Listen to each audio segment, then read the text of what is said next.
Good afternoon, everybody, and welcome to the Israel Brief, brought to you by Lay of the Land. I'm Marlene Marks, bringing you your top stories every Monday to Thursday, right over here. And like we do every day, let's begin with a look at where Israel is as far as COVID-19 is concerned. And again, there are concerns that the numbers do seem to be rising. We had a slight dip in numbers yesterday, but unfortunately an increase in the number of tests and in the number of those infected in the last 24 hours. So let's take a look at the stats as we do every day. Since the start of the global pandemic, 19,338 people have tested positive for coronavirus, with 302 fatalities. Currently, there are 3,598 people infected, 36 of them serious and 27 needing the help of ventilators, and 15,438 people have made full recoveries. But the good news is that from the 1st of August, Israel will begin opening her skies and welcoming international travelers. We did hope that that would start on the 1st of July, but sadly that hasn't been the case. And from the 1st of August, Israel will be welcoming visitors from Greece and Cyprus. And should other countries be added to the list, we will let you know right here on the Israel Brief. So if you're planning to come to Israel, start thinking about how you want your trip to look. Also, an area of concern is Tel Aviv, which the health ministry announced yesterday as the possible new epicenter of the coronavirus in Israel. And this is largely due to two red zones, as the government have now designated those areas where there are high infections.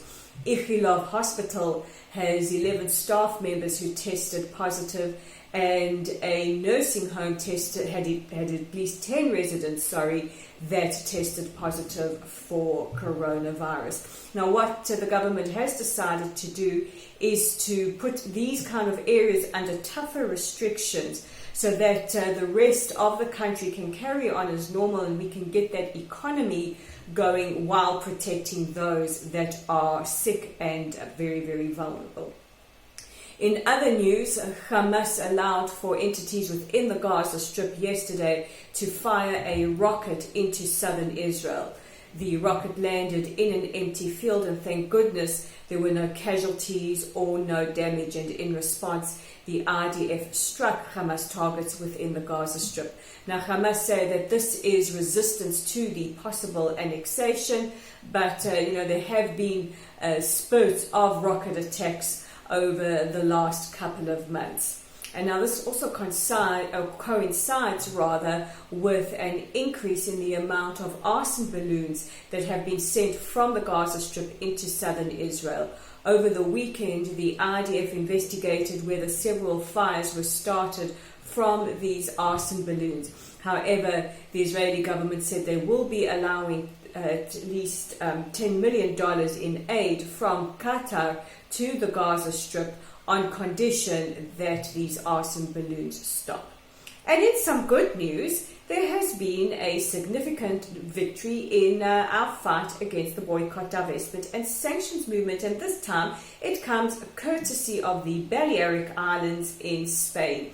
This renowned party area have signed a law into effect that they are against BDS, and the language used was that BDS are discriminatory, that they are in fact intolerably discriminatory, and they have called BDS a discriminatory organization in a kind of alliance with the IRA definition of anti-Semitism. The IRA definition is the International Holocaust Remembrance Alliance. So a significant victory, and if there's any place we want to party and celebrate this, the Balearic Islands would be perfect.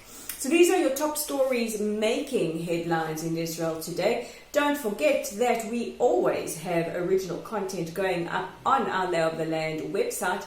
You can check out my article called Heroes for Life. This is an article about what IDF soldiers do around the world once they have finished with their compulsory service. It is extremely moving, so check it out there, or check it out on our Facebook page. While you're there, if you haven't already, give us a like, a follow, and share our content. We love it when you do that.